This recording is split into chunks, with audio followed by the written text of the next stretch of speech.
반갑습니다.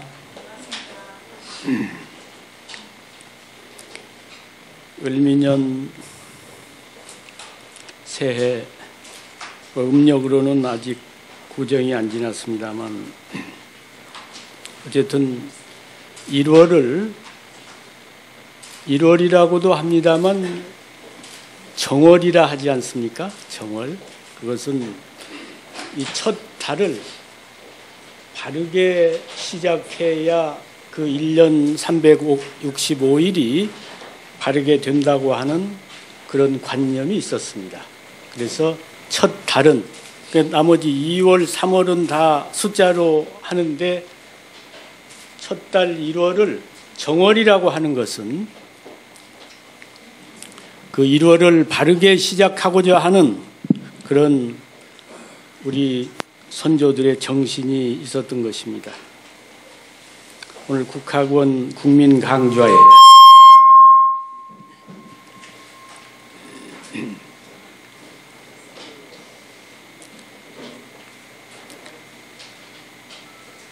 정월 강좌로서 잃어버린 상고사 되찾은 고조선, 이런 제목을 가지고 여러분을 만나 뵙게 된 것을 영광스럽고 그리고 보람 있게 생각합니다. 최근에 저는 미국의 그 유명한 국무장관 키신저가 쓴 키신저의 중국 이야기라고 하는 책을 읽었습니다. 이제 그 책이 워낙 방대해서 한 700페이지가 되는 것 같아요. 아직 다 못 읽고 전반부를 읽었습니다. 근데 거기에 보면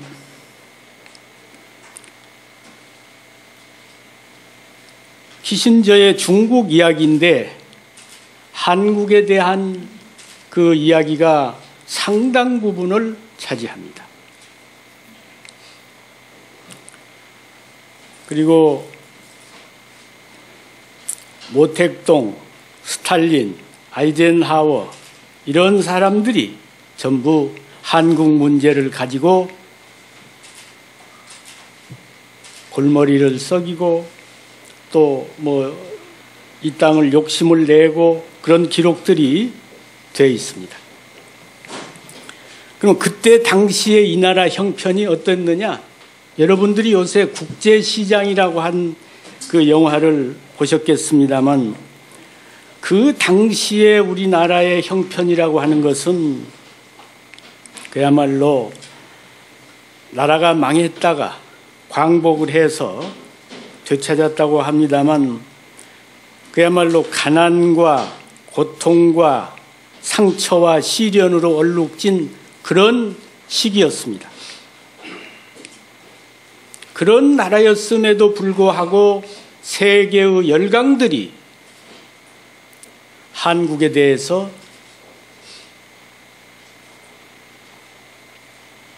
그 관심과 논의와 이렇게 집중이 되어 있다는 것은 세계 열강의 이해관계와 한국의 이해관계가 직결되어 있다는 것이죠.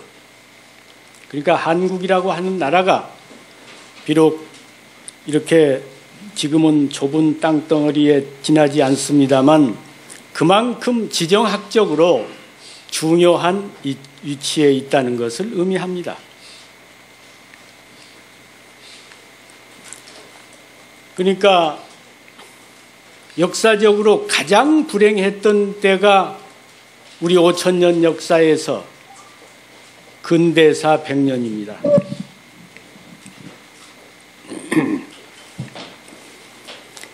고려시대 때까지만 하더라도 아시아의 새 축의 하나가 우리 민족 국가였습니다. 그때 당시에 중국에는 송나라, 요나라가 있었습니다. 중국이 통일되지 못하고 장강 남쪽에는 송나라가 있고 북쪽에는 거란족의 요나라가 있고 그리고 이 만주를 중심으로 해서 한반도에 고려가 있었습니다. 고려 때까지만 해도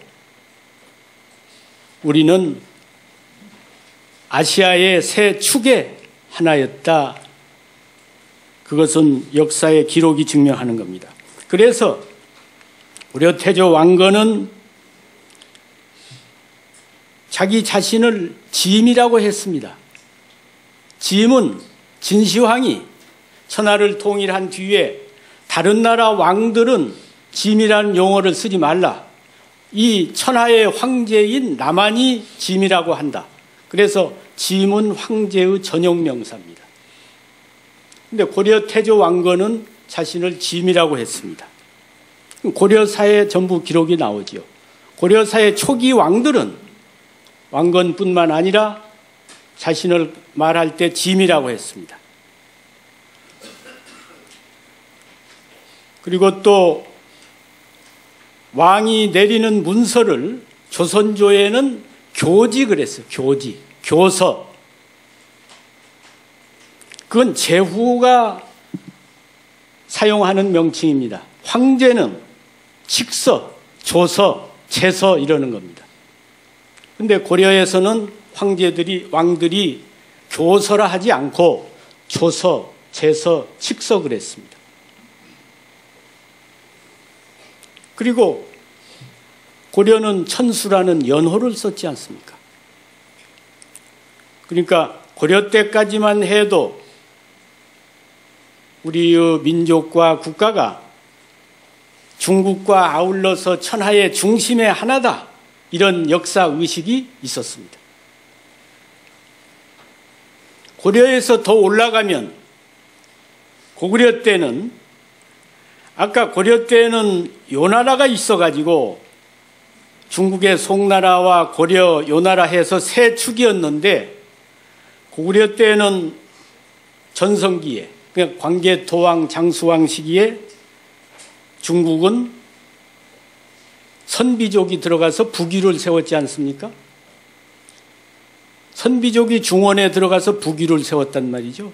그래서 동북 지역의 고구려, 중원의 북위, 그래가지고 아시아의 두 축의 하나가 고구려입니다. 고구려에서 더 올라가면 고조선입니다. 고조선 시대에는 아시아의 주인입니다. 아시아의 맹주입니다.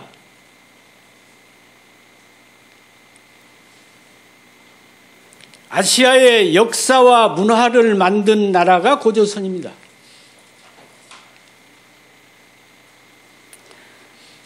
그러니까 유방이 세운 한나라는 한족이란 명칭 자체가 유방이 세운 한나라에서 온 겁니다.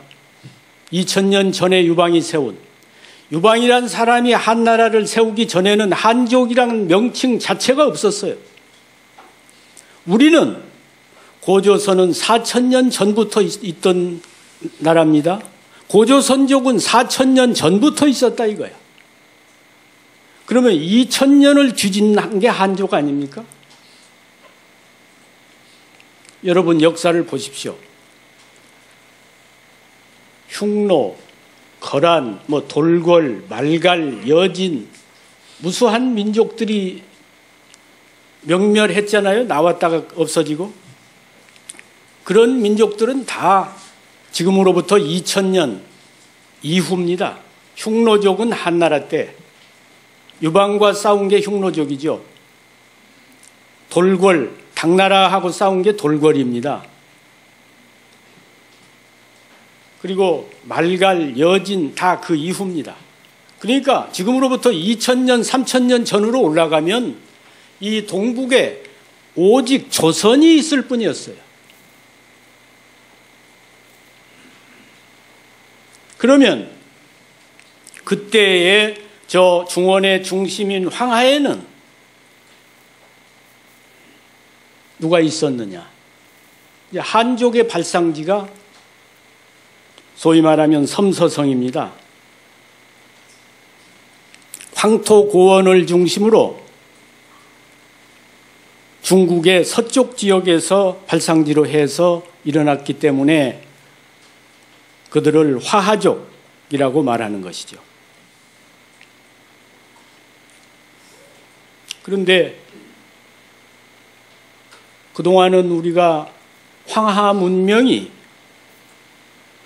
중국 문명의 아버지로서 다른 문명을 다 배태해서 잉태해서 탄생한 걸로 그렇게 알았는데 동북 지역의 만리장성 밖에 홍산 지역의 그 땅에서 발굴된 유물을 보니까 그거는 중원이 아닌 소위 말하면 중국 사람들이 오랑캐라고 한 그 지역인데 말이지. 거기에서 중원에서 나오는 문물보다 훨씬 선진적인 문물이 발굴이 되는 겁니다. 그러니까 황제족은 이제 황토고원에서 시작이 됐는데 그 정반대편인 소위 말하면 그들이 동이 오랑캐라고 한 오랑캐가 살던 지역이라고 한 그 지역에서 선진적인 그런 유물들이 나왔다. 그게 이제 세 가지로 요약됩니다. 하늘에 제사 지내는 대형 원형 제단, 그리고 하늘에 또 조상에게 제사 지내는 여신을 모시는 사당, 그리고 적석총. 이것은 전 중국에서 지금까지는 다른 지역에서는 그런 유물이 나온 일이 없습니다. 오직 동북 지역에서 만리장성 밖에 말하자면 그 발해의 모퉁이에서 나왔어요.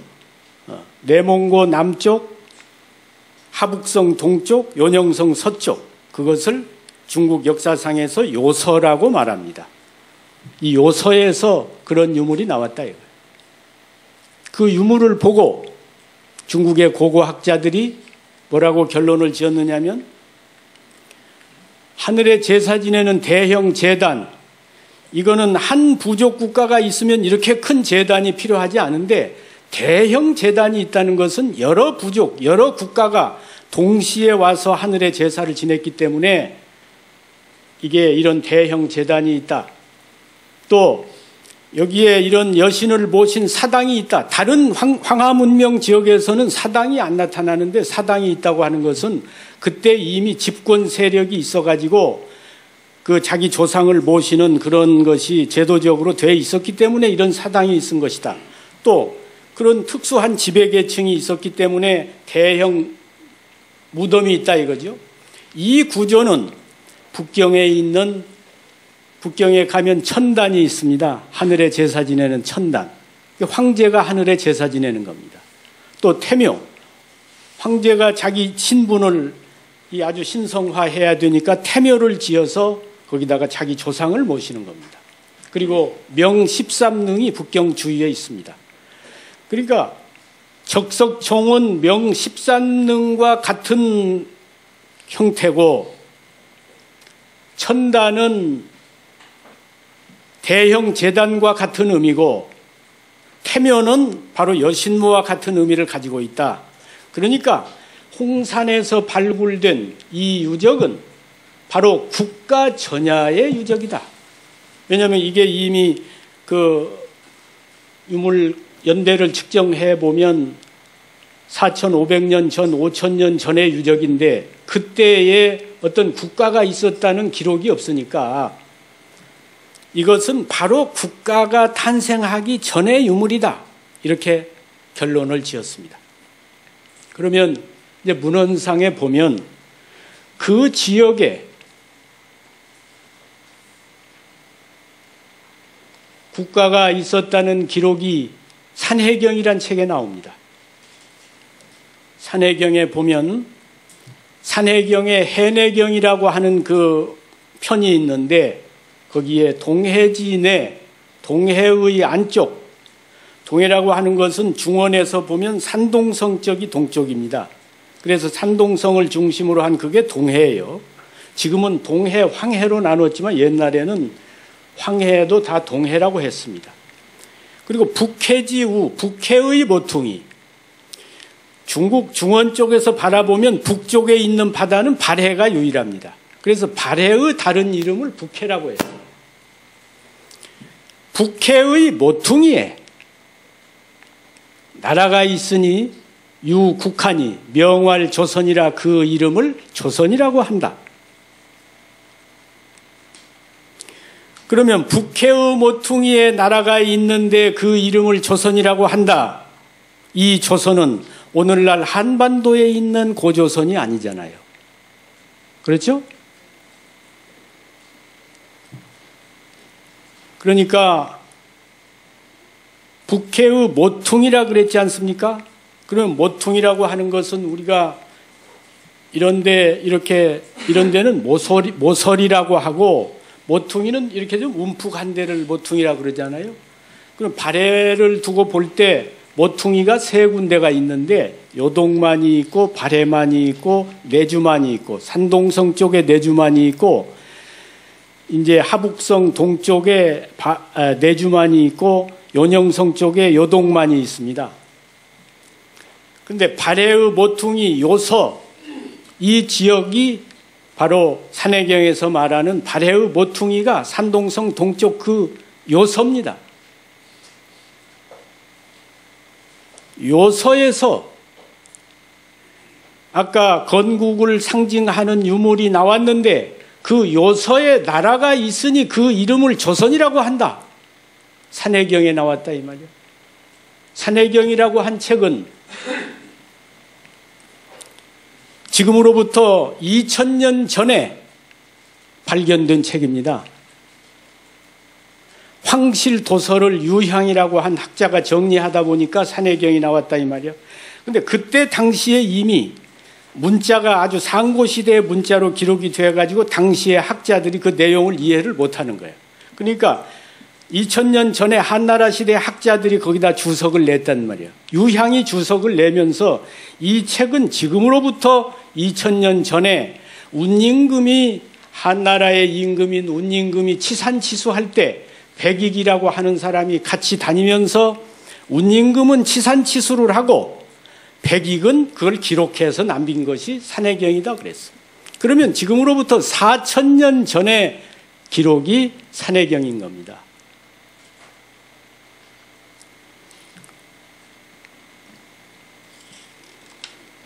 그러니까 중국에는 아직 다른 국가가 서기 전에 고조선이라는 나라가 동아시아에서 최초로 건국된 것이죠.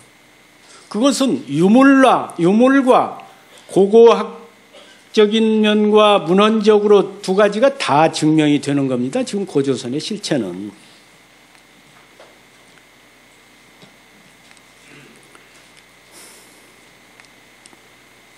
그런데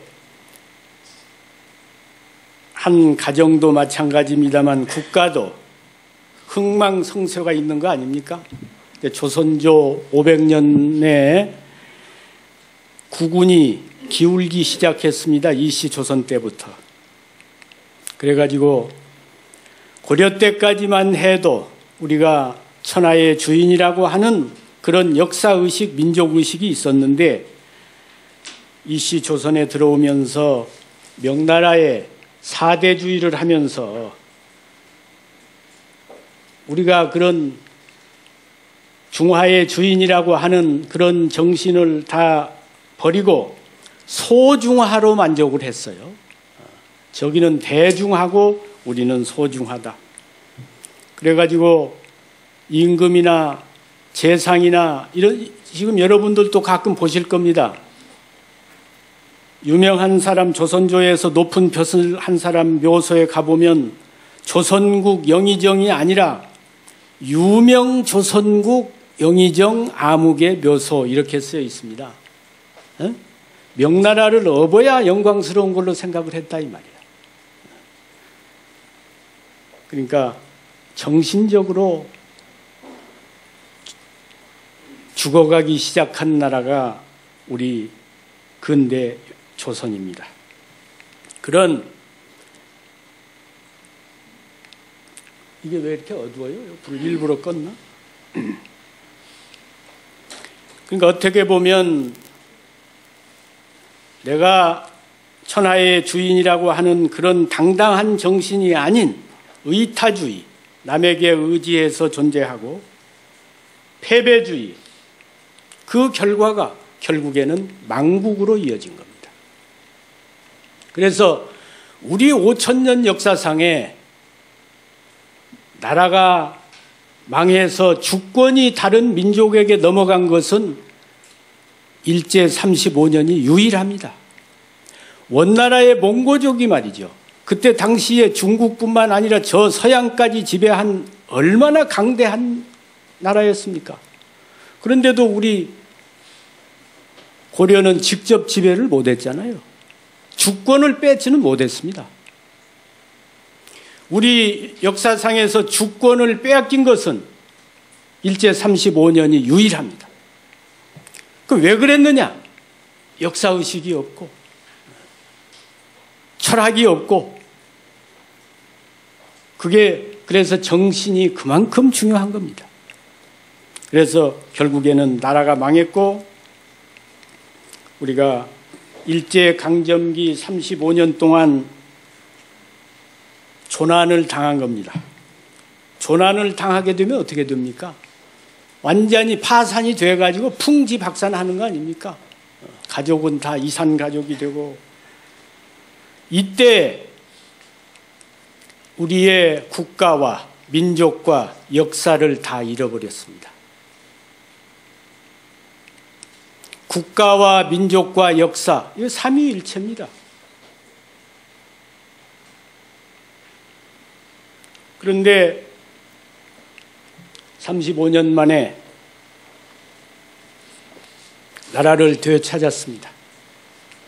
세계 역사상에 나라를 주권을 빼앗겨가지고 350년이나 250년이나 이게 아니고 35년 만에 자기 나라를 찾은 나라도 많지 않습니다. 중국 같은 경우는 뭐 청나라 한 번씩 빼앗기면은 200년, 300년 지배하잖아요. 원나라, 요나라, 금나라 이게 다 한족 정권이 아니지 않습니까? 한 번 빼앗기면 100년, 200년, 300년 걸려야 회복이 되는 겁니다. 우리는 35년 만에 회복을 한 거니까 그만큼 뿌리가 깊은 위대한 민족이기 때문에 그것이 가능했던 것이죠. 그래서 강토를 되찾고 민족을 되찾았습니다. 그러나 아까 말씀드린 바와 같이 국가와 민족과 역사 이게 삼위일체인데 국가는 되찾았고 민족은 되찾았는데 역사 광복이 안 됐다 이거예요.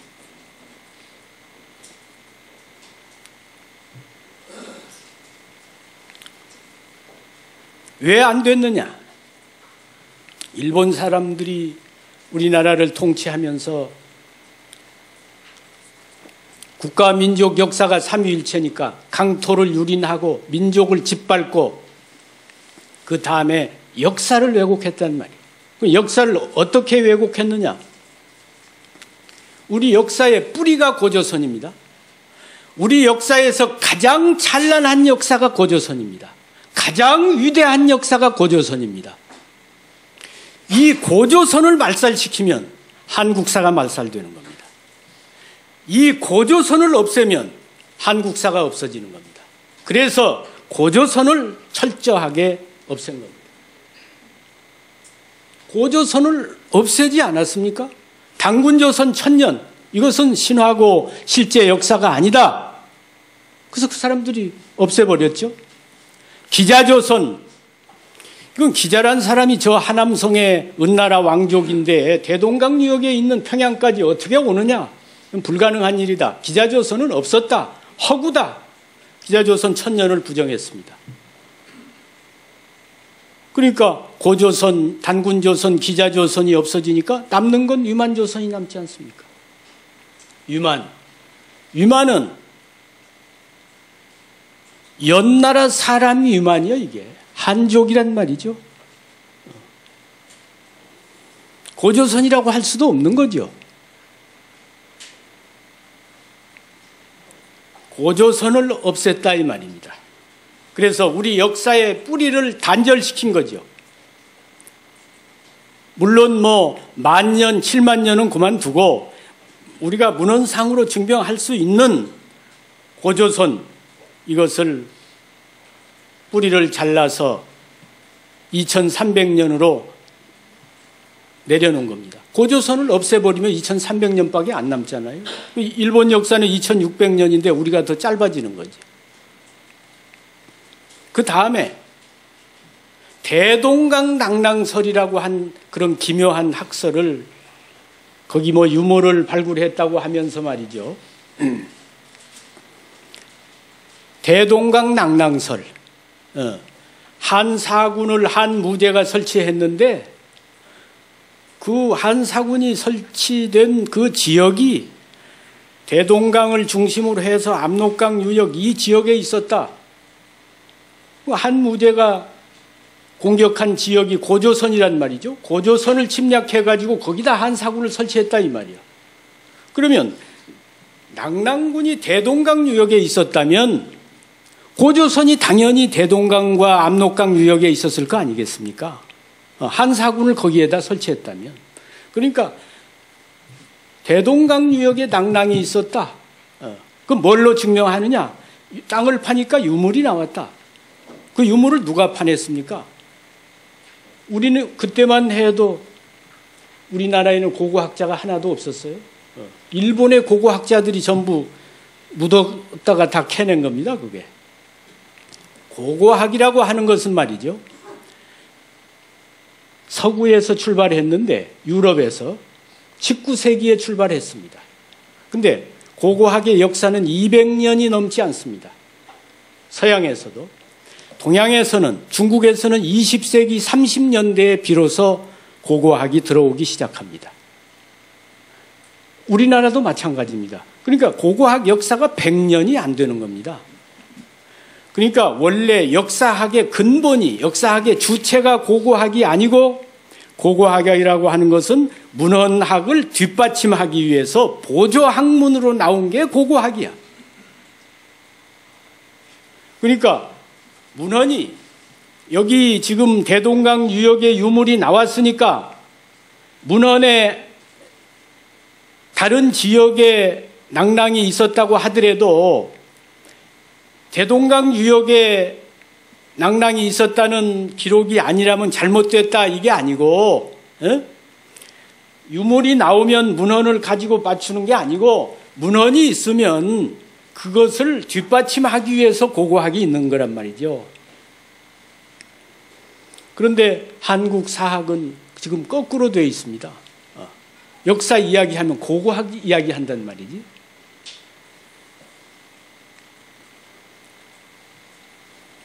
그런데 제가 이번에 사고전서라고 하는 책에서 한사군의 낙랑에 관한 그 기록을 찾아보니까 지금으로부터 1000년, 1500년 전 기록에 하북성 동쪽 요서 지역에 아까 그 산해경에 발해의 모퉁이에 나라가 있었다고 한 그 지역에 낙랑군이 있었다고 한 기록이 중국 기록에 한 20여 군데가 나오는 거예요. 그것보다도 훨씬 많습니다. 근데 만일에 한두 개 가지고 주장을 하면 또 강단 사학자들은 그게 오자다 이렇게 이야기하고 오류다 이렇게 이야기합니다. 그런데 20개나 되는 그 많은 자료를 이제는 다 부정할 수는 없을 거 아닙니까? 대동강 낙랑설을 가지고 낙랑군이 한사군의 낙랑군이 대동강 유역에 있었다면 고조선도 대동강 유역에 있었고 또 고구려의 발상지가 대동강 유역인데 낙랑군이 대동강 유역에 있었다면 고구려도 대동강 유역에 있었을 거 아니냐. 그래서 한국사가 전부 한반도 안으로 축소된 겁니다. 대동강 낙랑설을 가지고 고조선, 고구려를 전부 한반도 압록강 안으로 잡아넣어버린 것이 식민사관입니다.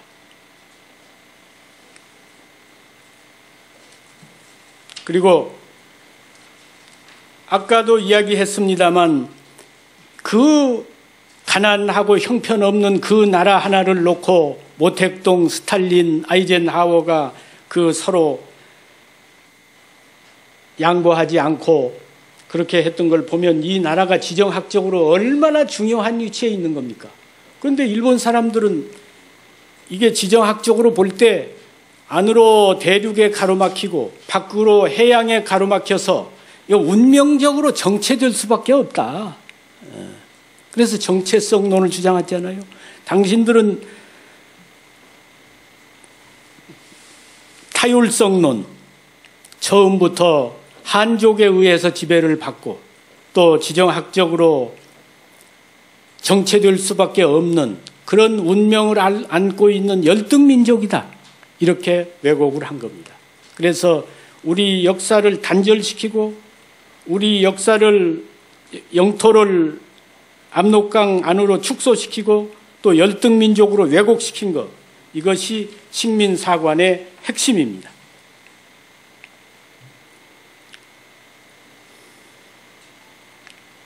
그런데 금년이 광복 70년입니다.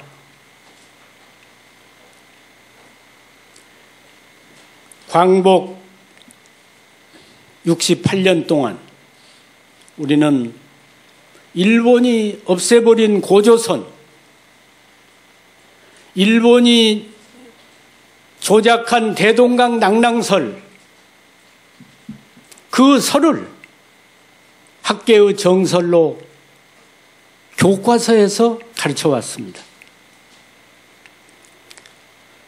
그래서 한단곡이라든지 이런 설을 가지고 그게 아니라고 주장하는 세력이 있었습니다만 그 강단사학을 깨질 못했어요.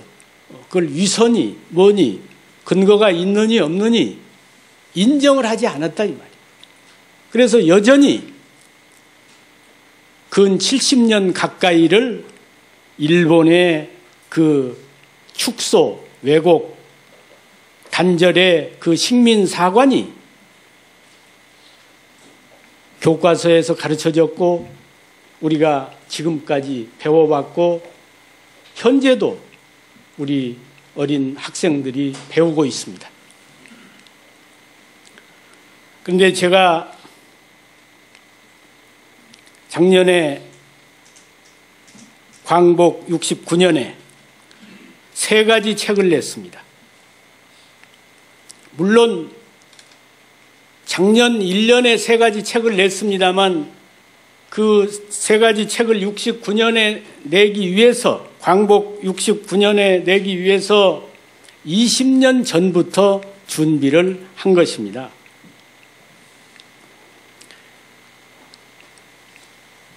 사고전서에서 그 사료를 중심으로 낭랑군이 대동강 유역에 있었던 것이 아니라 요서에 있었다고 하는 것을 1000년, 1500년 전에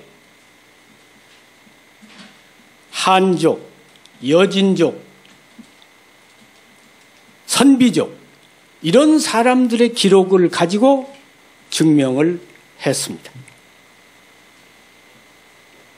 그 다음에 낭랑과 고조선의 위치가 지금 우리 역사의 논쟁의 핵심입니다.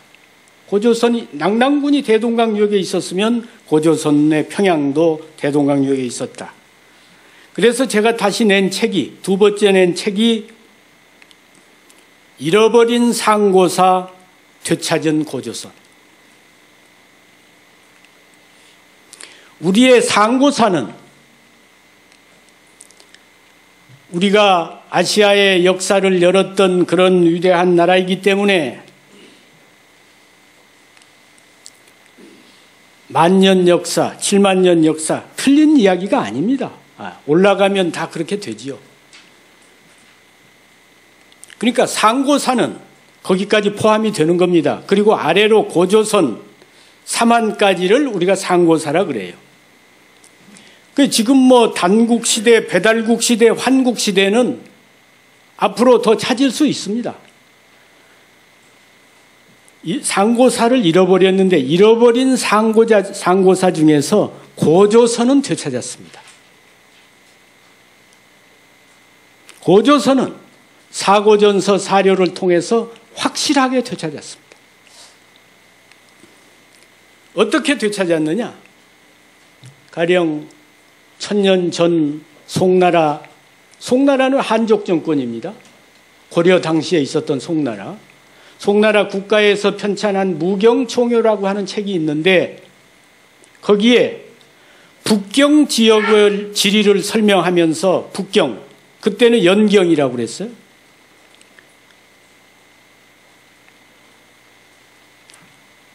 북경에서 조선하를 건너서 90리를 가면 고북구가 나온다. 이런 기록이 나와요. 이게 지금 너무 힘이 잘 안 보이는데.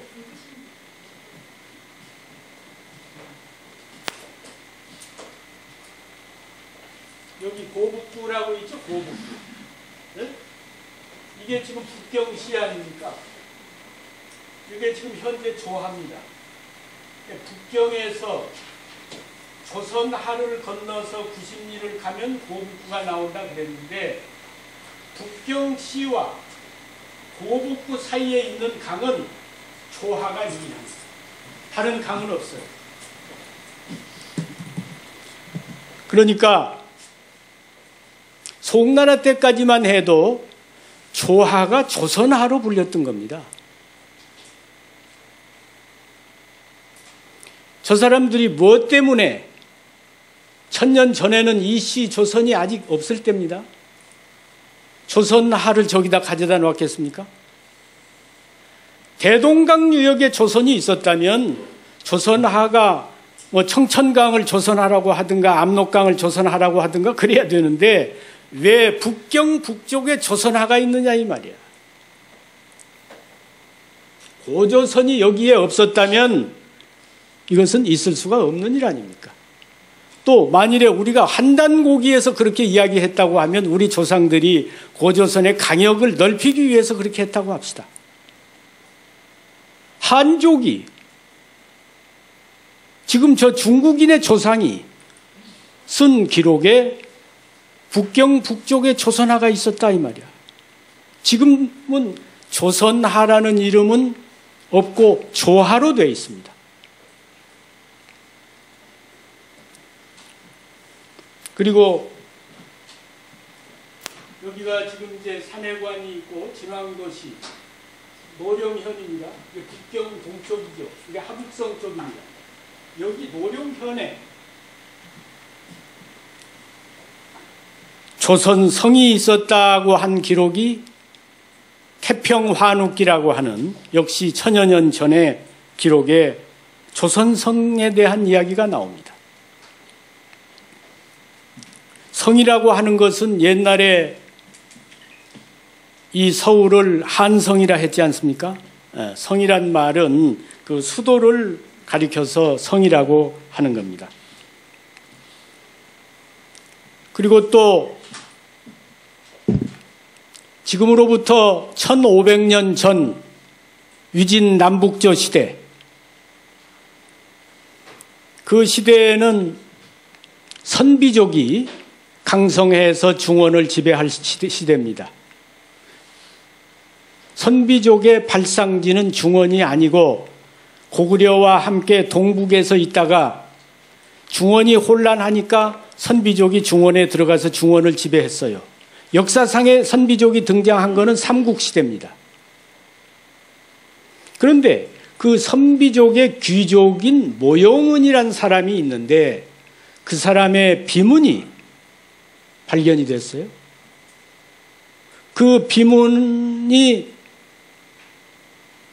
지금도 섬서성 박물관에 보관이 되어 있습니다. 그 비문의 저자가 그 당시에 유명한 아주 문장가인 유신이라는 사람이야. 유신이라는 사람이 그 모용은의 비문을 썼는데 그 비문 가운데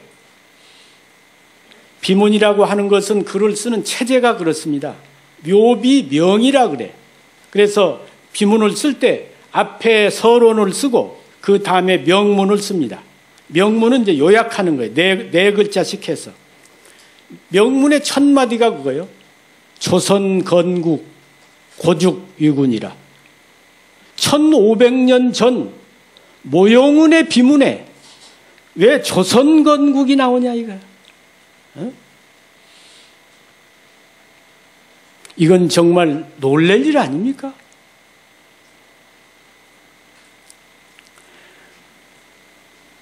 비문이라고 하는 것은 자기 조상 뿌리부터 밝히는 겁니다.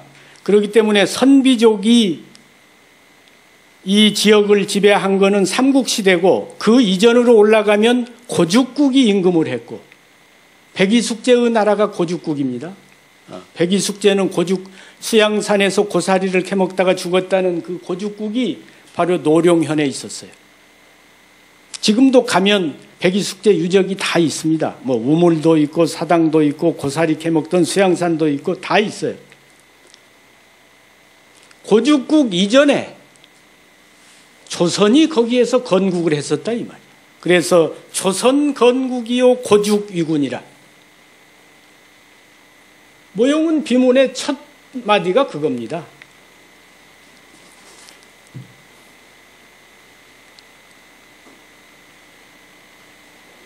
만일에 삼국유사에서 일련이 모용은 비문 하나만 고조선 쪽에다가 갖다 놨으면 일본 사람들이 대동강 낙랑설을 위조할 수가 없는 거죠.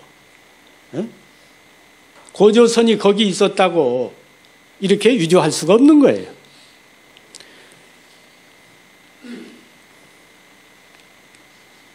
그리고 단재 신채호 선생이나 유당 정인보 같은 선생 같은 분들이 우리 역사를 바로 세우려고 무진 애를 썼습니다만 이런 기록들을 못 찾았습니다. 잃어버린 상고사 되찾은 고조선에서 밝혀진 자료들은 이게 한국뿐만 아니라 한중일 세계에서 최초로 세상에 나온 자료들입니다.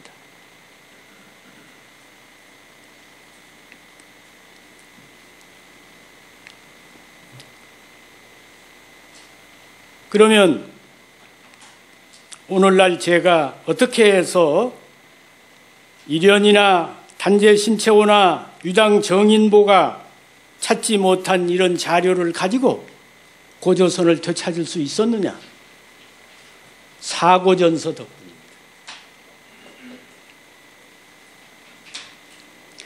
사고전서라고 하는 책은 사고,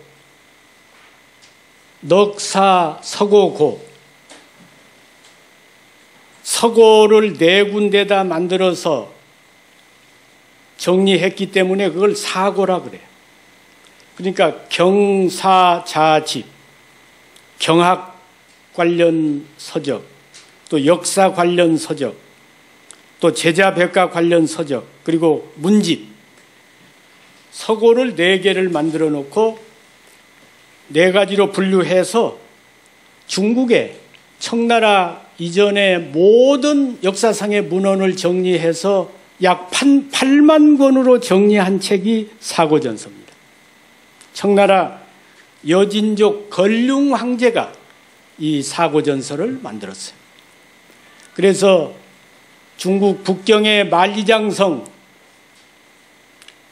또 북경 항주에서 저 남쪽 양주까지 운하, 경항 운하, 북경 항주를 통해서 뚫은 그 운하 사고전서, 이거를 3대 기적이라고 하는 겁니다. 여진족이 중국을 지배해가지고 이제 가장 문제가 되는 것은 그 한족들을 어떻게 무마해서 잘 이끌고 가느냐 이건데, 항상 일반 백성이라고 하는 것은 등 다sup고 배부르면 누가 정권을 잡든지 그거 상관없습니다. 여진족이든 한족이든 그게 중요한 게 아니야. 어느 시대나 마찬가지입니다. 근데 가장 문제가 되는 것은 누굽니까? 지식인 아니에요. 이 불평불만이 많고 말이 많은 게 지식인입니다. 그래서 이 한족 지식인들을 어떻게 할 것이냐. 그렇다고 해서 어디다가 다 갖다 수용소에다 감옥에다 갖다 집어넣을 수도 없고.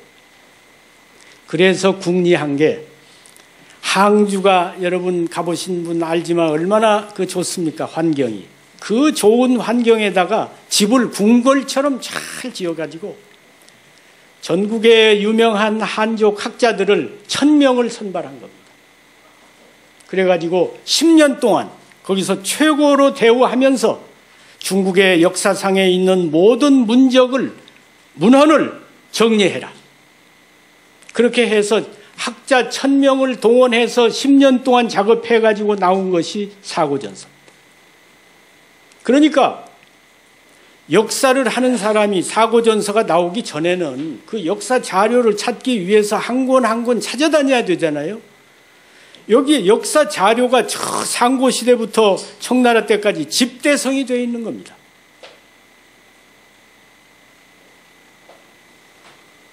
그러니까 고조선 자료도 거기에 다 모여 있는 거죠. 또 아까 키신저의 중국 이야기를 썼는데 3분의 1, 3분의 2가 거의 한국 이야기가 나오듯이 고대의 중국 기록도 황제와 치우의 싸움으로 시작해서 황제는 한족이고 치우는 동이족입니다. 아까 홍산 문화의 그 유적을 일으킨 게 치우입니다.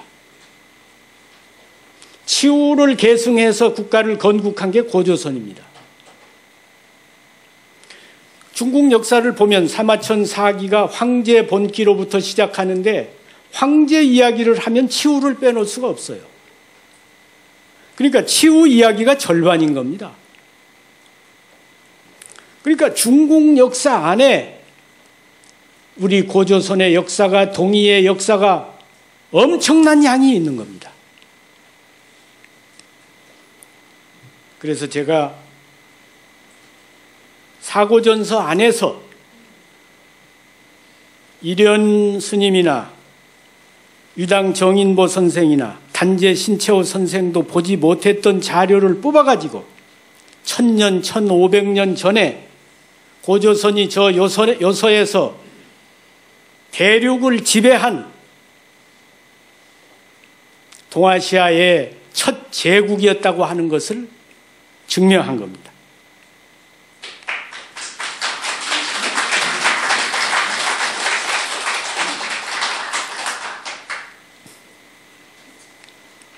그러면 옛날에 고조선 그거 되찾아서 뭐 하는 거냐? 과거의 고조선이 오늘의 어떤 의미가 있는 거냐?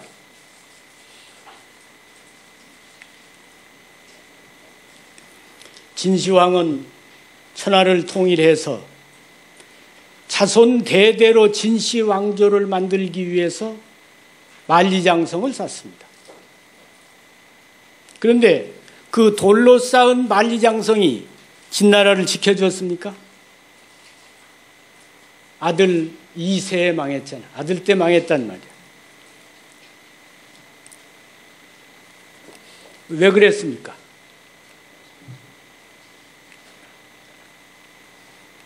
정책의 실패입니다. 그러니까 지도자라고 하는 것은 정책을 하나가 실패하면 결국에는 국가가 망하는데 이러는 겁니다.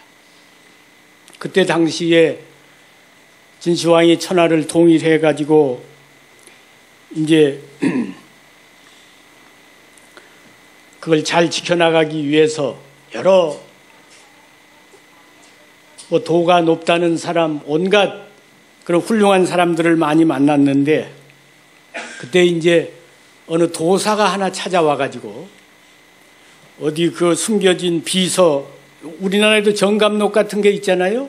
그런 비서 비밀스럽게 전해오는 책이 있는데 거기에 망진자호라는 기록이 있다. 망진, 진나라를 망칠 것은 호족이란 호자 말이야. 망진자호 네 글자 이런 게 있습니다. 그러니까 저 북방에 있는 호족, 흉노족을 잘 방어해야 됩니다. 그래서 북방에 있는 호족, 흉노족을 방어하기 위해서 쌓은 것이 사실은 만리장성입니다. 그런데 그 망진자호의 호는 북방의 흉노족이 아니고 진시황의 둘째 아들 호해였던 거죠. 그러니까 천하를 통일한 뒤에 민심을 안정시키고 이렇게 해서 덕을 베풀어서 민심을 얻는 데다가 국력을 쏟았어야 되는데 북방의 호적을 방어하기 위해서 국력을 거기다 다 낭비했단 말이야. 만리장성을 쌓는 데다. 그러니까 결국에 반란을 일으킨 것도 만리장성 싸러 가라고 했는데 그 시간에 당도를 못하면 죽이거든요. 만리장성 싸러 가다가 반기를 첫째 든 게 진평이 아닙니까? 진나라가 망한 것도 결국엔 만리장성 때문에 망한 겁니다. 그러니까 정책의 한 번 실패가 결국에는 그 거대한 진나라도 멸망시킨 거라 이거예요. 어쨌든 돌로 쌓은 만리장성은 진시황의 진나라를 지키질 못했습니다.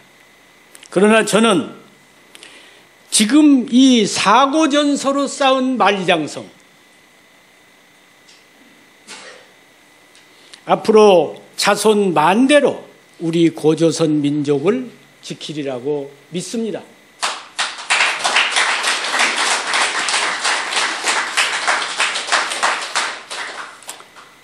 천년, 1500년 전에 한족, 거란족, 여진족 조상들이 고조선이 하북성 노룡현에 수도가 있었고 북경 북쪽에 조선하가 있었고 그런 기록이 있는 한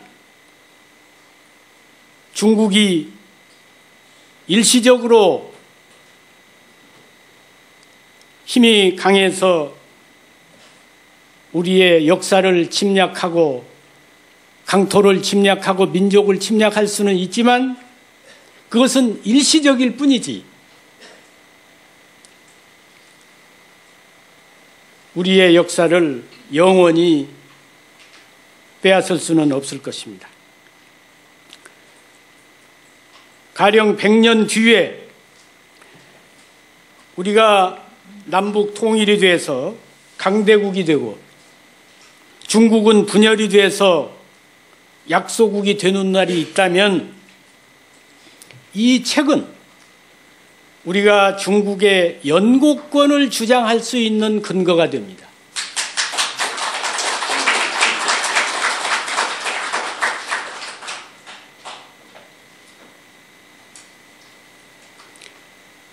혹시 우리가 약소국이 돼서 중국이 세계의 강대국이 되고 미국은 약화되고 그래가지고 일시적으로 우리를 지배하는 날이 온다고 하더라도 이 책은 우리 역사 주권을 지켜주는 근거가 됩니다. 그리고 고조선사는 바로 우리 역사의 뿌리이기 때문에 고조선사가 한국사입니다. 중국의 동북공정이라고 하는 것은 한국사가 중국사라고 주장하는 겁니다. 그런데 고조선의 강역과 고조선의 역사와 고조선의 민족은 중국사가 아니라 한국사라고 하는 것을 중국의 조상들이 증명을 해놓은 거 아닙니까? 또 이 동북지역은 발해의 모퉁이에서 최초로 고조선을 세우고 이 동아시아의 토착민이 고조선이었다고 하는 것을 지금 이 자료가 증명하는 거 아닙니까? 그렇기 때문에 지금 제가 쓴 책에는 동북공정을 비판하는 말은 한마디도 없습니다. 단 우리의 고조선과 낭랑의 역사를, 바른 역사를 세웠을 뿐입니다. 그러나 중국이 그동안 3조를 들여서 동북공정을 했다고 합니다. 그 수많은 중국 학자들의 논문과 저서가 앞으로 휴지가 될 판입니다.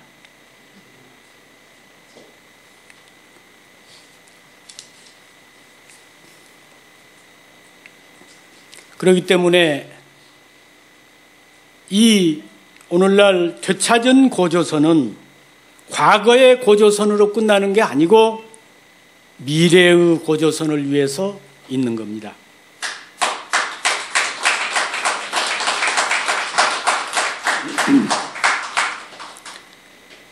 우리가 지난날 그토록 위대한 고조선의 자손이라면 미래에도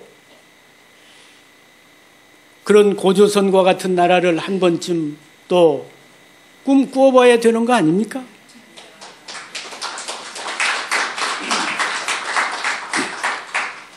현재 우리는 분단 국가입니다. 남북 분단, 동서 분열, 좌우 대립. 지금 우리에게 가장 필요한 것은 화합, 화해입니다. 이 대동 화합 정신이 지금 우리에게 절실히 필요한 과제입니다. 그러면 고구려 백제 신라가 나누어져서 싸우는 이 정신 가지고 남북 통일이 됩니까? 동서 화합이 됩니까? 고조선이란 나라는 9개 부족이 있었습니다. 9위. 9개 부족이 대화합을 해가지고 2000년이라고 하는 이 장구한 세월 동안 평화롭게 공존한 것이 고조선입니다. 역사상에 그런 유례가 없습니다. 그러니까 지금 우리에게 필요한 것은 이 고조선의 민족 화해 정신입니다.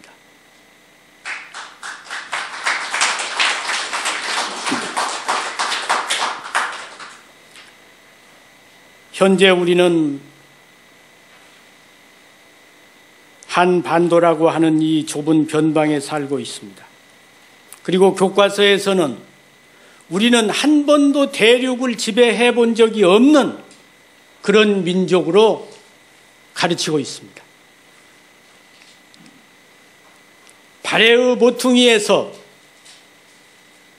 중원을 지배한 이런 웅혼한 기상을 심어주지 않고 있다 이거예요.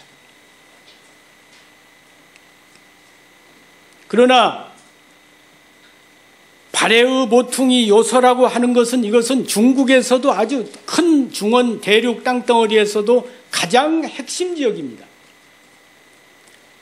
중원으로 들어가면 바다가 없어요. 안쪽으로 들어가면, 내륙으로 들어가면. 그렇지 않습니까? 요서지역 이 지역에만 남쪽으로 내려가면 발해라고 하는 바다가 있죠. 그러니까 바다가 있으니까 거기서 고기 어렵을 할 수가 있는 겁니다. 고기 잡아먹은 거죠. 북쪽으로 올라가면 초원이 있어서 수렵을 할 수가 있습니다. 서쪽으로 들어가면 농경지대라서 농사 지을 수가 있습니다. 농사도 지을 수 있고 고기도 잡아먹을 수 있고 수렵도 할 수 있고 이 세 가지 조건을 다 갖춘 데가 전 중국에서 요서 한 군데밖에 없습니다. 우리가 토착민이 아니면 이런 지역을 차지할 수가 없는 거죠. 여기저기 먼저 돌아다니다가 거기가 가장 살기가 좋으니까 거기서 살았고 거기가 가장 이 땅은 비옥하고 여러 가지 경제적인 조건이 좋으니까 여기서 먼저 건국이 됐고 그 건국이 된 나라가 바로 고조선이었고 그게 고조선이었다는 걸 지금으로부터 4000년 전에 산해경이란 기록이 증명을 하고 있고 홍산문화 유물이 증명을 하고 있고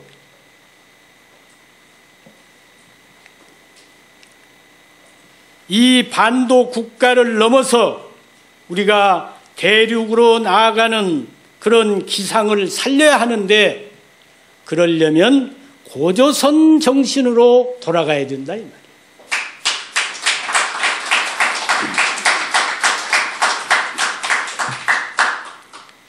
현재 우리는 물질적으로 풍요하고 정신적으로 빈곤한 나라입니다. 세월호 참사가 그것을 실증으로 말해주고 있습니다.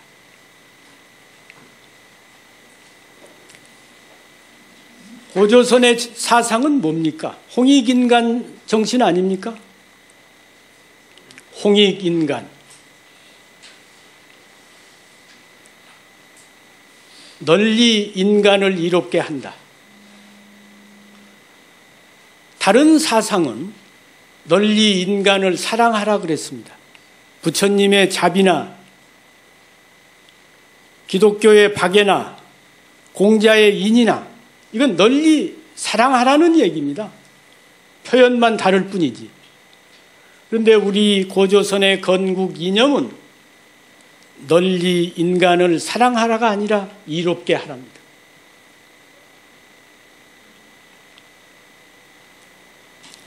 어떤 사람은 그게 이롭게 하는 게 아니고 도와주라는 의미다 그러는데 도와준다는 게 결국에 이롭게 하는 게 남을 보여주는 게 그게 도와주는 게 아니잖아.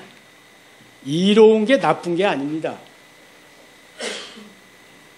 그 이익을 남과 같이 나누면 그게 선이에요. 이익을 자기 혼자 가지면 그게 악입니다. 이로울 이자가 뭐예요? 칼도변에 벼화한 겁니다. 옛날은 농경사회이기 때문에 그 농산물 이거를 자기만 혼자 먹으려고 독식하면 그게 안 되는 거죠. 이제 근대 사회에 와가지고는 경제의 개념이 많이 발전돼서 바뀌었습니다만 옛날에 이익이라고 하는 것은 농산물을 말하는 거 아니에요. 그래서 널리 인간을 이롭게 하라. 이익을 말하는데 그 이익을 혼자 개인주의로 가지 말고 함께 같이 누려라 이 말이야. 이건 뭡니까? 널리 함께 누려라 이건 도덕입니다. 이익을 주어라 이건 경제 논리입니다. 그러니까 경제와 도덕을 두 바퀴로 균형 발전시키라고 하는 것이 고조선의 사상입니다. 그러니까 오늘날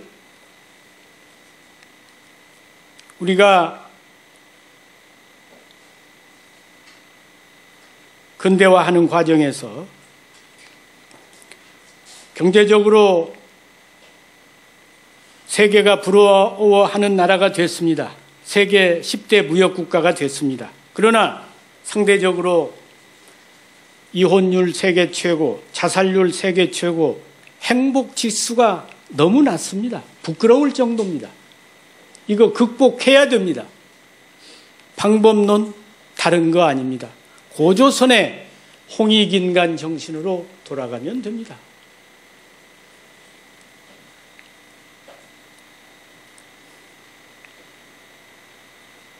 저는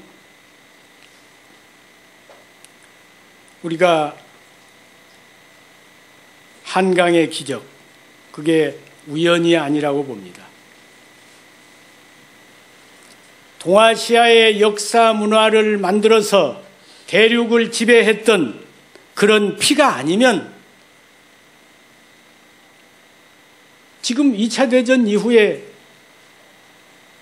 지금도 그 자리에 있는 나라가 많습니다. 그러니까 우리가 유일하게 산업화와 민주화를 동시에 이룩한 나라입니다. 정말 세계가 찬사를 보내는 겁니다. 저는 그게 우연이 아니라고 봅니다. 단 우리가 잊어버렸고 모르고 있을 뿐이지 우리의 피에 그것이 흐르고 있는 겁니다. 가령 정초에 우리는 해맞이를 한다고 해서 그 추운데 정동진을 가고 정동진을 못 가면 저 북악산이라도 올라가고 그러지 않습니까?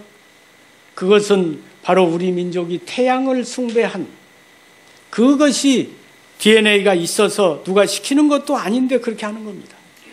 여러분 중국에 가서 한번 정초 그 시기를 보내보십시오. 그냥 15일 동안 폭죽을 얼마나 터뜨리는지 말이죠.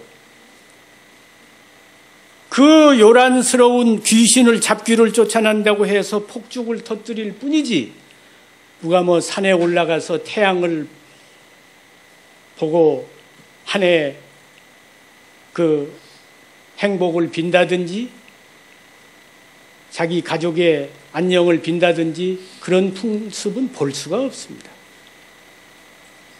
그런데 우리는 옛날 조상 대대로 그렇게 해왔다는 것을 잊어버리고 있을 뿐이야. 모르고 있을 뿐입니다. 왜? 우리가 그동안 아까 이야기와 같이 조난을 해가지고 풍지박산이 돼서 자기 좋은 걸 그냥 다 잊어버리고 이런 상황이 됐으니까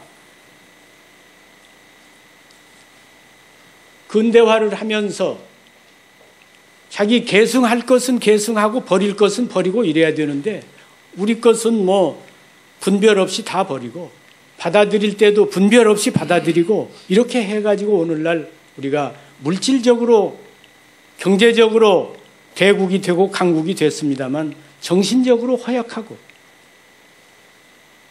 역사의식이 없고 문화적으로 약한 겁니다.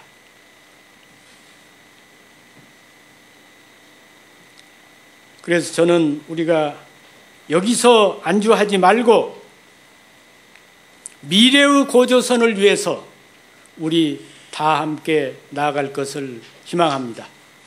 감사합니다.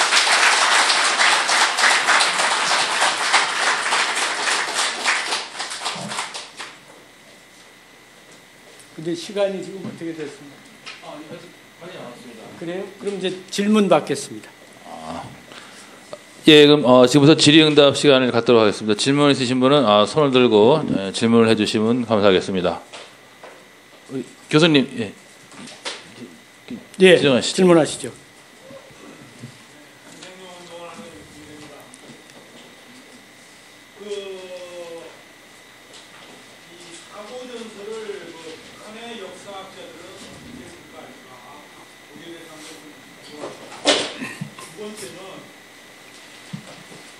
우리가 이 고조선을 되찾았다고 하는 거에서 앞으로 그 한국과 미국, 한국과 중국과 일본 이런 어떤 동북아 연대라든지 동북아 연합으로서 우리가 그런 역사적인 큰 그릇을 우리가 한번 만들어서 담아보는 그런 것은 가능할까 하는 거에 대해서 어떻게 생각하시는지. 예.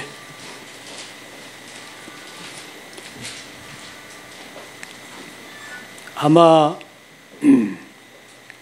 지금까지 제가 아는 바로는 북한 학자가 사고전서의 내용을 가지고 저서를 했다든지 논문을 발표했다든지 그런 것은 제가 과문해서 그런지 모르겠습니다만 본 일이 없습니다.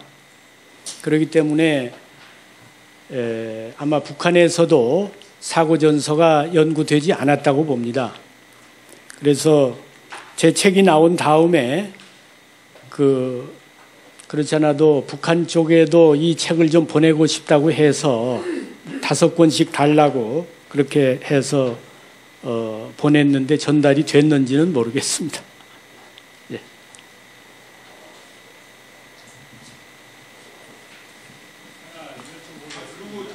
아니 그러니까 그걸 이제 끝난 다음에 차례대로. 예. 그리고 이제 고조선에 대해서 동북아 연대를 해가지고 그런 방법을 말씀하셨는데 이게 굉장히 좋은 생각이라고 여겨집니다. 앞으로 우리가 역사를 고조선사를 되찾았다고 하지만 이것이 학자 몇 사람, 전문가 몇 사람이 아는 수준에서 그쳐서는 의미가 없고, 이것이 이제 먼저 우리 국민들 마음속에, 한 사람 한 사람 마음속에 정말 고조선이 광복이 돼야 되는데, 그러기 위해서는 먼저 우리 국내에 있는 이제 여러 그런 역사 운동을 하는 단체들도 연대를 해서, 가령 강단사학이라고 하는 이 거대한 이 집단과 맞서려면 말이죠. 이게 이제 강화돼야 되잖아요, 이것도. 그러기 위해서는 우선 우리 국내에 있는 이런 역사 단체들이 연대를 해서 강단사학에서 대동강 낭랑설이 통설이다 하고 주장하면 이쪽에서도 그 각자 중구난방으로 이렇게 주장을 하지 말고 여기서도 통설을 내세워서 이제 그렇게 해야 되고, 더 나아가서는 세계의 지금 동이족들이 가령 몽고족, 티베트족, 저런 월남, 일본, 이게 다 동이족들 아닙니까? 이러한 그 박달족, 맥족들이 연대를 해서 이렇게 나아가는 그런 것이 필요한데, 이제 그러려면 이게 어느 한두 사람의 그게 그 힘과 노력으로는 되지 않고, 그런 이제 우리 기업도 콩나물 장사하는 수준에 넘어서 글로벌 기업이 됐지 않습니까? 삼성, 현대는 이제 국제적인 기업입니다. 그러면 국제적인 안목에서 우리 역사 문제, 문화 문제를 바라보고 이제 세계적인 그런 역사 단체, 역사 학자, 그런 것을 양성하는 데에도 돈을 써야 된다. 그럴 시기가 왔다. 저는 그렇게 생각합니다. 동북아 연대 아주 좋은 생각이라고 생각합니다. 다음 질문하시죠. 예, 다음 질문 있으시면 손 들어주시기 바랍니다. 교수님 지정해 주시죠.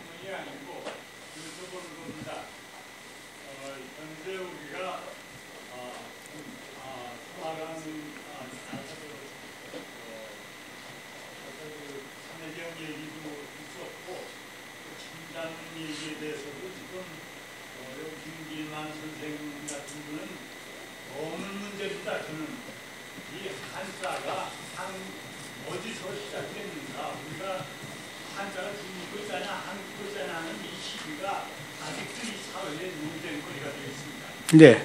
그런데 산해경이 만약 산해경과 충남이 그게 우리 것이라면, 우리가 지금 한글 이전에는 우리 글이 없는 것처럼 돼 있어요. 네. 우리 그러면 한글 이후에 우리 글이 생겼다는 건가? 그 이전에 우리 저 중국의 임해상 씨는 중국문 하면 시어 동이라부터 시작했다. 그렇죠. 그렇다면 어머니 누군가? 그렇죠.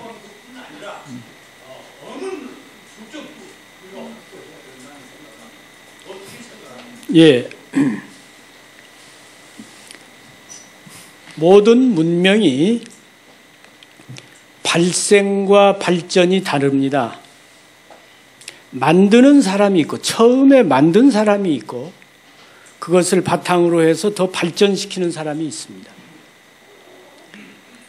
그러니까 지금 아까도 말씀드린 바와 같이 그동안에는 황하 문명에서 문명이 시작됐다고 하니까 역사도 거기서 시작이 됐고, 문화도 거기서 시작이 됐고, 문자도 거기서 시작이 된 걸로 알아왔죠. 당연히 한자가 저 황하 문명의 주인인 중국의 한족들이 만든 걸로 알아왔는데,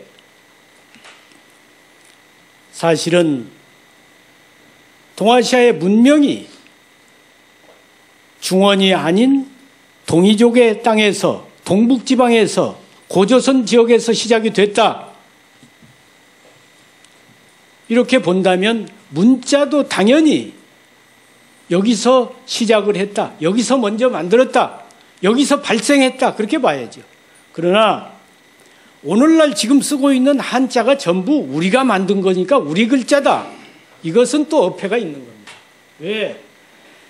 이제 우리가 만들어서 쓰는데 유방이란 사람이 한나라를 세워가지고 한족 정권이 계속하면서 또 문자를 자기들 나름대로 발전을 시켰단 말이죠. 그것은 한자라고 할 수 있는 거지. 그러나 아까 이야기한 바와 같이 유방이 한나라를 세우기 전에는 한족도 없었고 한자도 없었단 말이에요. 그러면 2000년 전에는 글자가 없었습니까? 진시황 때 글자가 없었느냐 이거야.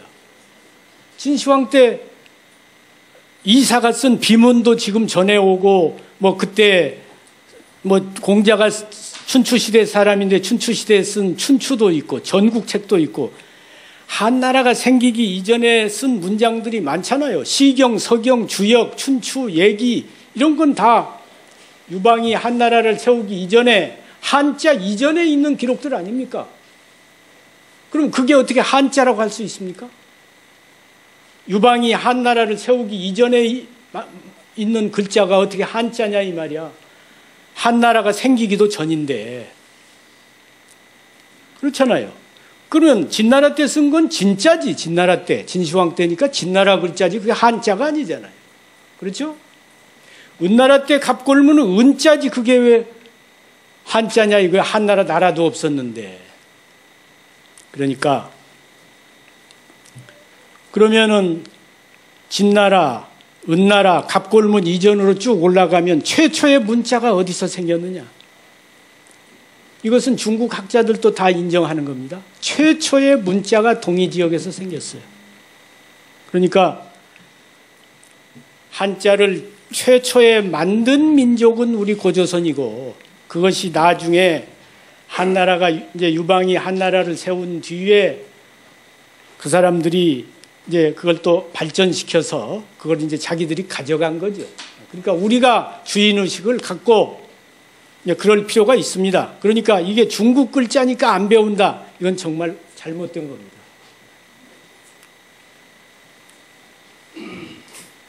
교수님 진행해 주십시오. 아니 그러니까 아니 알아서 하세요. 알아서 누가 그걸 잘 하셔야지. 아, 예, 그럼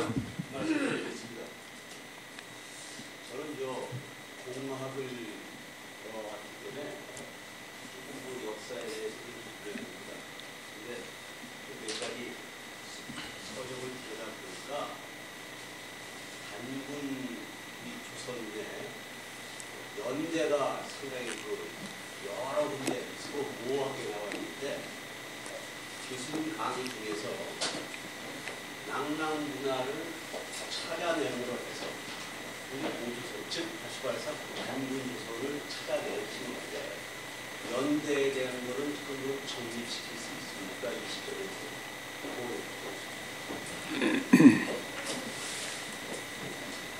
지금 이제 우리가 단군조선을 4348년이죠 지금? 네. 그 금년이 그거는 이제 동국통감이라고 한 그 기록에 의해서 연대를 측정해 가지고 세운 건데 그게 뭐 100% 정확하게 맞다 안 맞다 이렇게 말하기는 어렵죠. 다만 지금 중국 한족들은 그 시조를 황제로 하지 않습니까? 그럼 이제 청나라 때까지는 명나라는 명나라 그 연호를 쓰고 청나라는 청나라의 연호를 써서 각 나라마다 그 있는데 청나라가 망한 다음에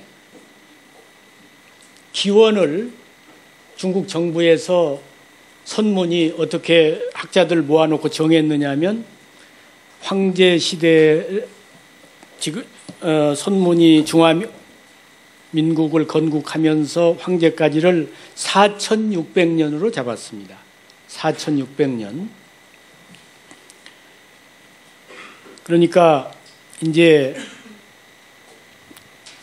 그러면 그 시기는 우리 동의적으로 말하면 치우 시기죠.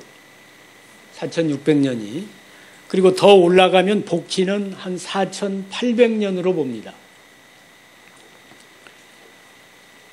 그러니까 어쨌든 지금 4348년 이것은 동국 통감이라고 한 그 기록에 근거해서 이제 그렇게 한 것인데 대개 홍산 문화 그 유적으로 보거나 여러 가지 또 중국의 그 다른 기록과 이제 여러 가지를 맞추어서 볼 때 어쨌든 4500년 좌우에 고조선이 건국된 것이 맞다 이렇게 보지요.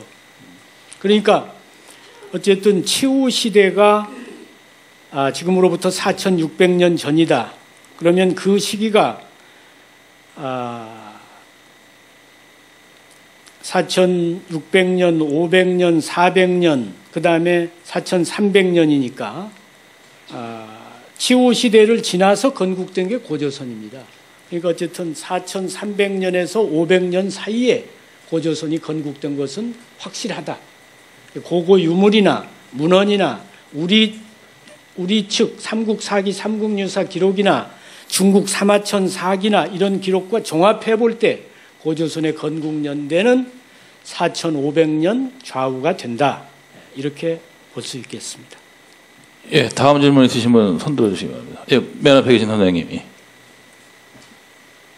우리 교수님 좋은 강의 아주 잘 듣고 정말로 위대한 민족으로서의 후손으로서 자부심과 자랑스러움을 느낍니다.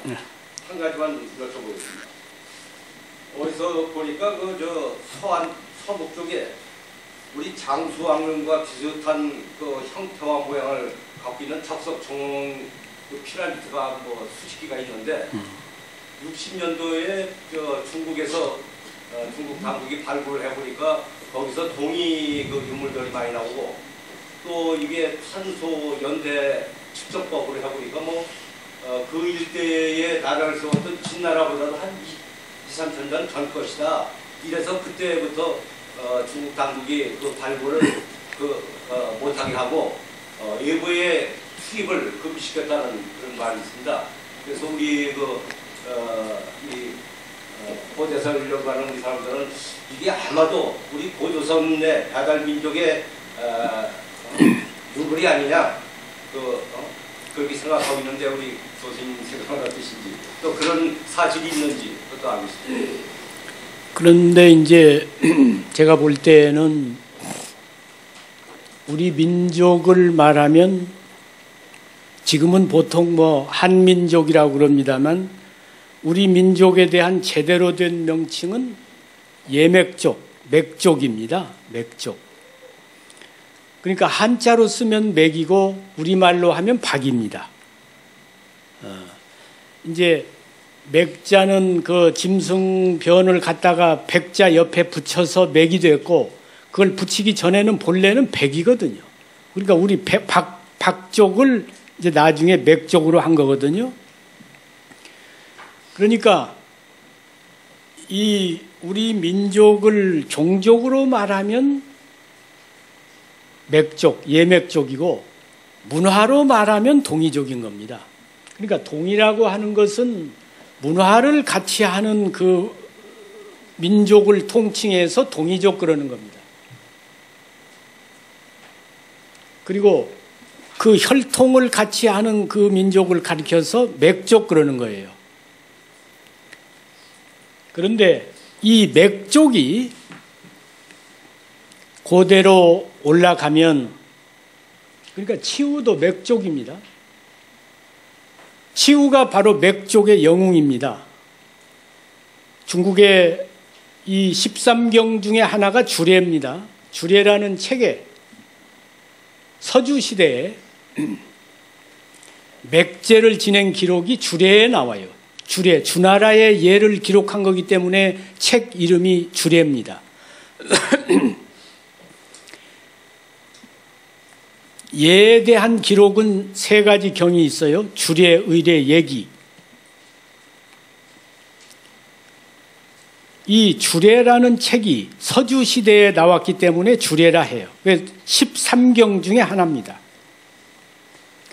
서주시대는 서쪽에 한족 정권이 세운 게 서주입니다.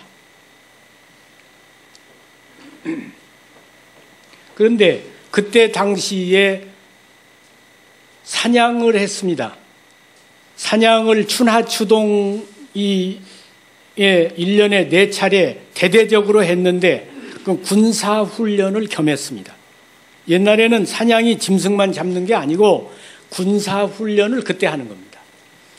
그런데 사냥을 할 때 이 네 귀탱이에다가 표식을 하기 위해서 그 깃대를 꼽습니다.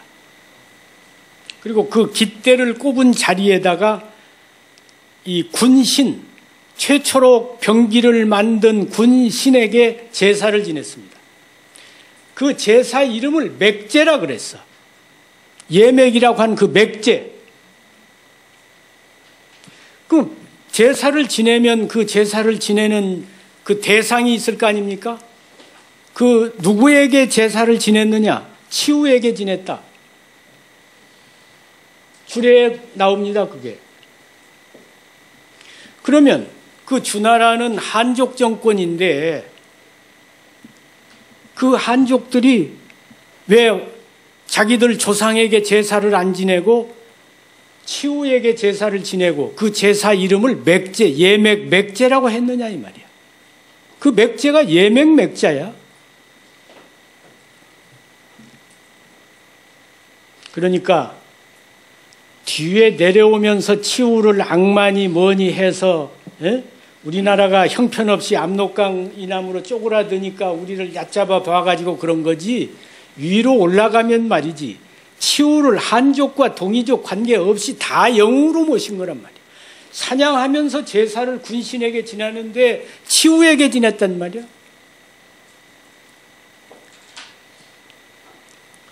군신이 치우입니다. 그런데 그 주례는 춘추시대 이전의 서주시대의 기록인데 그 이후에 한나라 때 유방이 세운 한나라, 그 다음에 동한시대의 정현이라고 하는 학자가 주례의 맥제에 대한 주석을 내면서 이 맥은 음을 맥으로 읽을 게 아니라 박으로 읽어야 된다. 백으로 읽어야 된다. 이건 박제다, 박달제다 그랬단 말이야.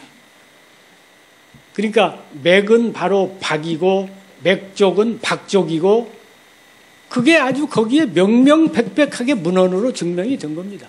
이번에 교과서에서 배우지 못한 우리 역사, 우리 민족의 장에서 그걸 자세히 설명했습니다.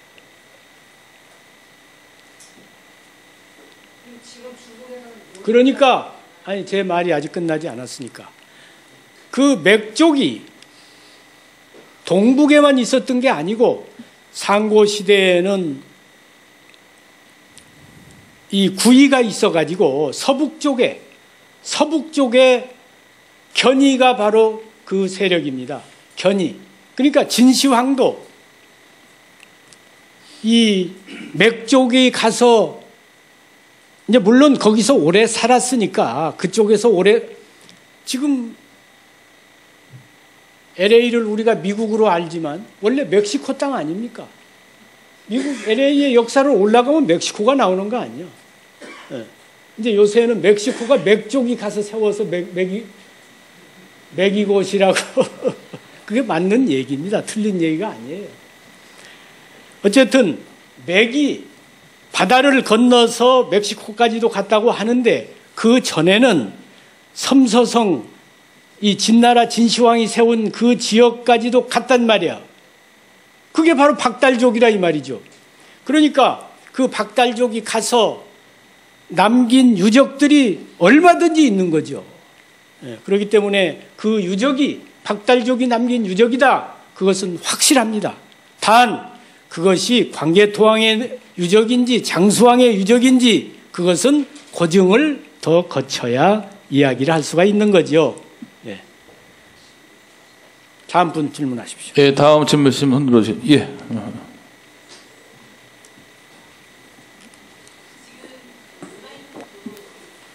조금 크게 마이크를 좀 드리세요. 지금 온라인으로도 이제 생중계해서 열강을 주고 있는데 그 질문이 올라가서 아, 온라인으로 지금 생중계합니까? 어디에? 북한원 온라인 아카데미라고 아, 그래요. 예, 예, 예. 질문은 두 가지인데요. 지금 계속 이렇게 동의라는 문장이 나왔고 이제 문화적으로 묶었을 때 동의적이라고 얘기를 해주셨는데, 그러니까 구조선과 동의의 관계를 정확하게 규정하면 어떤 것인지, 최초의 동의라는 용어가 나온 시기가 언제인지가 첫 번째 질문이고요. 예, 두 번째는 아까 이제 동부가 연대를 말씀해 주셨는데, 예. 그 전에 이제 남한과 북한 사이에 학자들 간의 상고사를 같이 연구하는, 보조선사를 연구하는 어떤 연대가 있는지를 지금 두 번째 질문을 드렸습니다. 예. 예. 아주 좋은 질문입니다.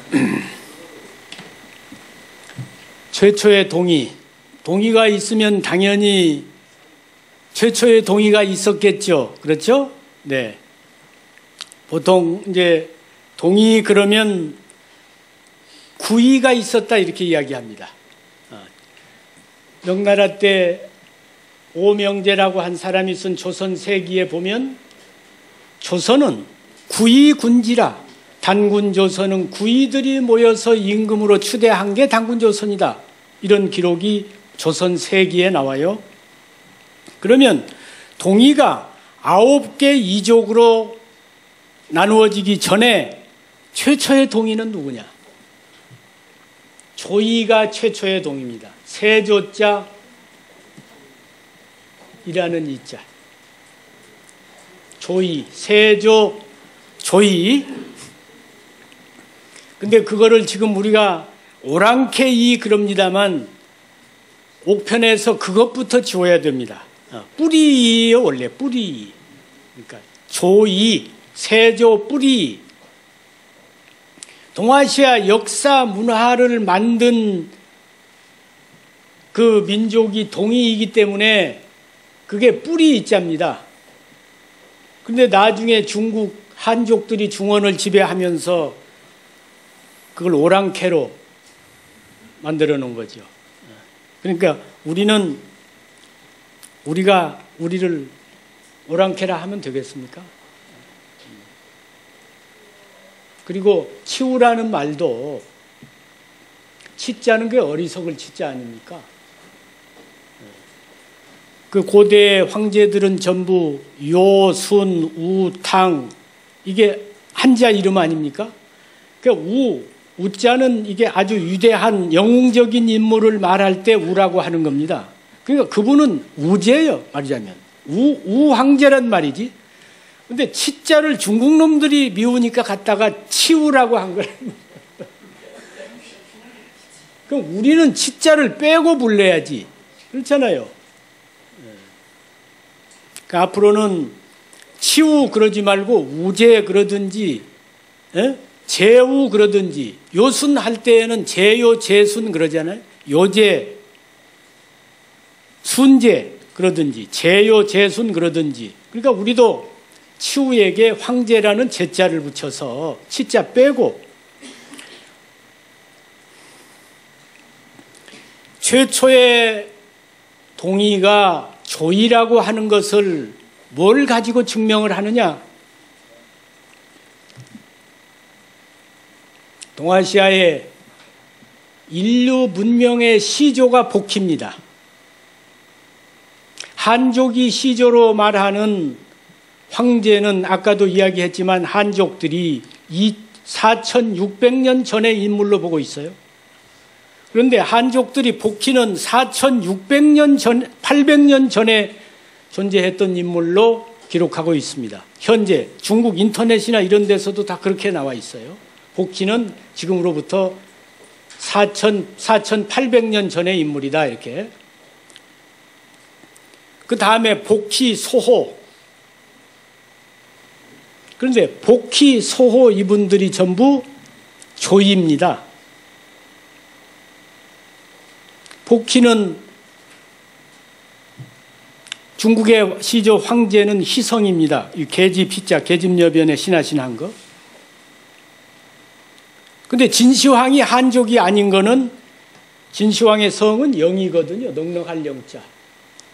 그래서 진시황의 이름이 영정입니다. 정치정자. 성이 영이고 이름이 정이에요. 그래서 영정이요. 물론 여불이 아들이라고 해서 여정이라고 하는 사람도 있어요. 그러나 원래 영정입니다. 그럼 누가 성이 영이냐? 소호의 성이 영이에요.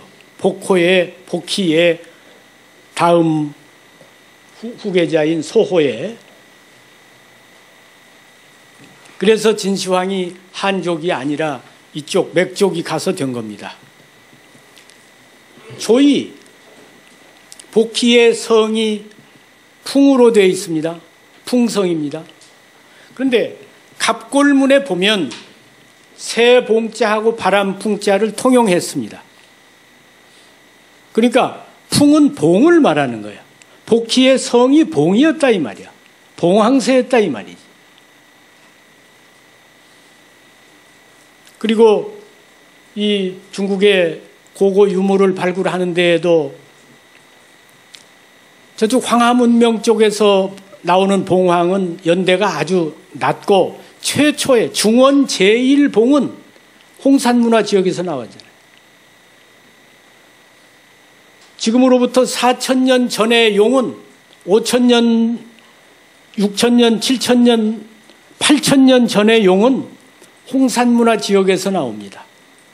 황하문명 지역은 기껏해야 4,000년, 5,000년, 6,000년 전의 용밖에 안 나와요. 그러니까 용봉 문화가 황하에서 이쪽으로 동북쪽으로 온 게 아니고 동북쪽에서 황하 쪽으로 간 겁니다. 소호의 성은 뭐냐? 소호는 모든 관작을 새를 가지고 했습니다. 관작의 명칭을. 그러니까 새를 토템으로 했던 것이죠. 다시 말하면 태양 숭배의 연장선상에 새가 등장하는 겁니다. 지금도 남미에 가면 페루라든지 이런데 거기 인디오들이 자기들 그 국경일이 되면 거기에 가장 큰 새가 있습니다. 그 새를 모셔다 놓고 그걸 신성하게 모시는 풍습이 있어요. 그게 다 박달족이 새를 토템으로 하던 그 유습입니다. 그런데 우리 고조선이 바로 조이가 세운 겁니다. 그러니까 치우가 바로 조입니다.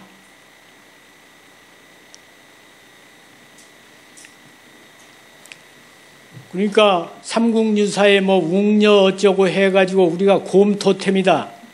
그러니까 곰의 자손이다. 이건 정말 잘못된 거예요. 우리의 토템은 곰이 아니라 새입니다. 우리의 토템이 곰이라면 고조선 이후에 고구려 백제 신라가 계속 곰을 토템으로 해왔어야 되잖아요. 근데 고구려의 삼조고 새 토템 아닙니까? 백제 금동향로에 보십시오. 가장 윗자리에는 봉황새가 탁 앉아 있잖아요. 이게 다 새 토템입니다. 지금도 청와대에서 국가 상징은 봉황새를 다 그려놨잖아요. 이게 다 우리가 조이의 후예이기 때문에 아까 아침에 정월 초하룻날 아침에 태양을 보러 가는 것이 우리 조상 대대로 해오던 건데 그걸 잊어버리고 모르고 있듯이 우리가 조이의 후예로서 새 토템을 지켜왔기 때문에 그런 문화를 남긴 건데 그게 조이가 남긴 그런 것을 우리가 지금 잊어버리고 있을 뿐입니다. 그러니까 우리가 조이기 때문에 조이가 가서 최초의 동이기 때문에 이들이 최초로 건국한 것이 고조선이죠. 그런데 조이 시대에는 이미 구이로 나눠졌습니다. 이제 고조선을 건국할 때에는. 왜냐하면 구이 군지라 구이들이 모여서 세운 나라가 단군조선이라 그랬단 말이야. 그러니까 조이들로 시작을 해가지고 이제 조이들이 형제가 생길 거 아닙니까? 9 형제 나라가 생겼단 말이야. 이들이 최초로 이제 모여서 건국한 게 고조선이에요.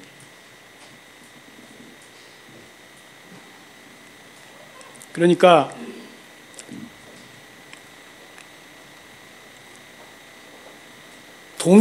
그동안 동의와 이 동의의 개념이 중국 학자나 한국 학자나 거기에 대한 개념이 정리가 안 됐어요. 동의란 뭐냐? 예맥족은 뭐고 동의족은 뭐고 고조선은 뭐냐? 민족이라고 하는 것은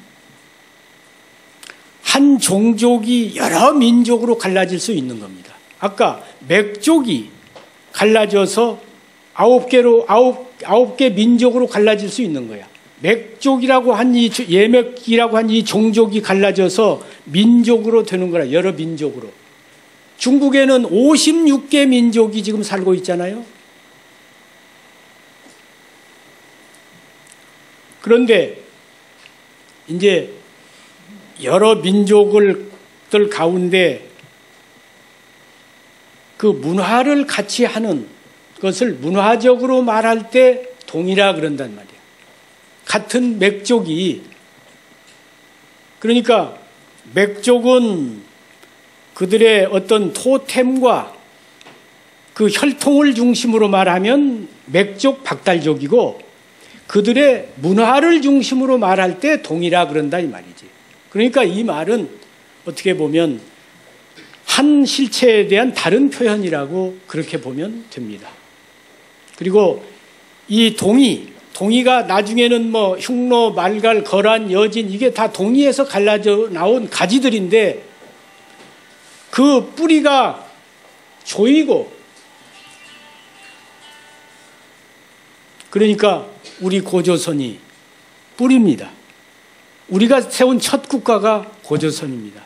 그러니까 지금 흉노, 말갈, 여진 이 사람들은 우리 다 형제지만 다 중국에 복속됐지만 우리는 지금 조그만한 나라지만 국가와 민족과 역사를 지키면서 남아있는 겁니다. 로마 위대했다고 하지만 지금 국가가 있습니까? 민족이 있습니까? 고조선 얼마나 위대한 나라입니까? 그 반만 년 전에 세운 그 나라가 국가와 민족과 역사를 그대로 가지고 있습니다. 이런 나라가 세계에 없어요. 그러니까 우리가 그만한 자긍심, 자부심을 가져야 하는 겁니다. 그리고 아까 그 다음 질문, 남북한 학자 간의 연대 문제. 지금 현재까지는 이런 것이 활발하게 되지 않았는데 지금 통일이 대박이라고 하는 이런 것도 나옵니다만 사실 학문과 예술, 문화 이런 쪽으로는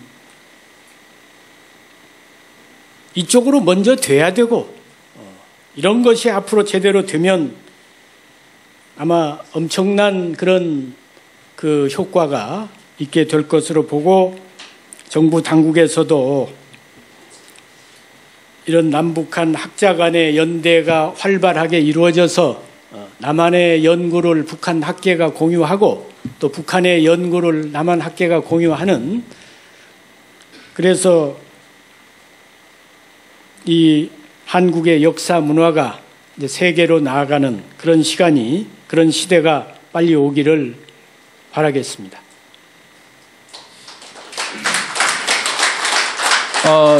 시간 관계상 한 분만 더 질문을 받도록 하겠습니다. 예, 한 분만. 예.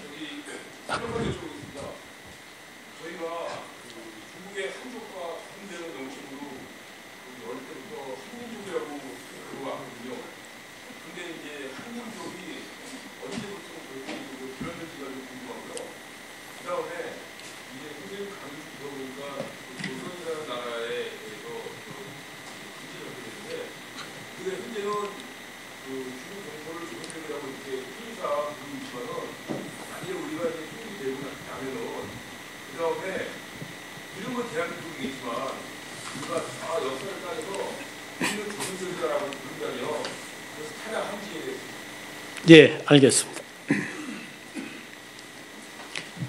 지금 우리가 한민족이라고 하는 용어를 오랫동안 써와서 이게 머리에 이미 굳어 있습니다만 우리 민족에 대한 가장 정확한 표현은 아까 이야기와 같이 박달족, 맥족입니다. 왜냐하면 이 역사상에서 보면 예맥이 같이 등장하는 것은 춘추시대 이후입니다. 그러니까 사마천 사기라든지 이런 데에는 예맥족이 나와요. 그러나 시경, 서경, 고대로 쭉 올라가면 그냥 맥족이 나옵니다. 그러니까 예맥족보다 맥족이 먼저 있었다는 얘기가 되죠. 그래 맥족이 있다가 나중에 예맥이 된단 말이지. 그것은 맥족에서 예족이 분파되어 나왔다는 것을 의미하는 거죠. 처음에 맥족이 나오다가 나중에는 예맥족이 나온다 이 말이야. 그러면 이 맥족이 이제 나중에 여러 갈래로 나왔겠지만 예족이 강대했기 때문에 예족과 맥족을 아울러서 예맥족 그랬다 이 말이지. 그러면 한이라고 하는 표현은 어디에 나오냐면 시경에 부피한성이라고 해서 한국에 대한 기록이 나옵니다. 그게 역시 서주시대 기록에 나와요.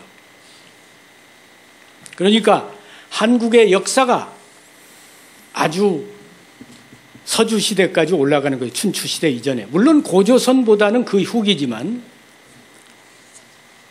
그러니까 이 한국이라고 하는 나라도 고대 한국은 대륙 한국이 하북성, 고조선 그 부근에 있었고 삼한에 있는 그 한국은 나중에 이제 그게 축소돼 가지고 그 시기에 그렇게 된 것이지. 그런데 현재 국사 교과서나 이런 데에는 한반도 안에 있는 삼한만 이야기하지 고대 대륙에 있던 한국을 우리가 배우지 못하고 있는 거죠. 그래서 결국에 박달족이 세운 나라가 한국이고 박달족이 세운 나라가 조선족이고 박달족이 세운 나라가 부여국이고 박달족이 세운 나라가 고구려 백제 신라입니다. 그렇다면 한민족 그러면 삼한 그 한국 거기에 국한될 소지가 많아요. 그렇죠?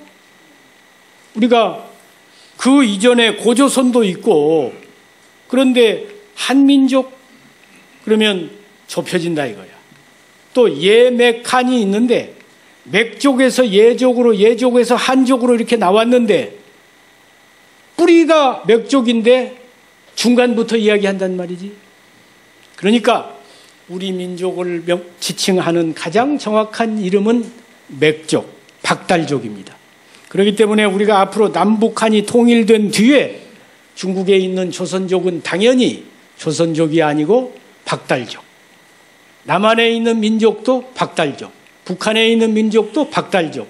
그래서 앞으로 우리 민족을 지칭하는 명칭은 박달족이라고 해야 됩니다. 이상입니다.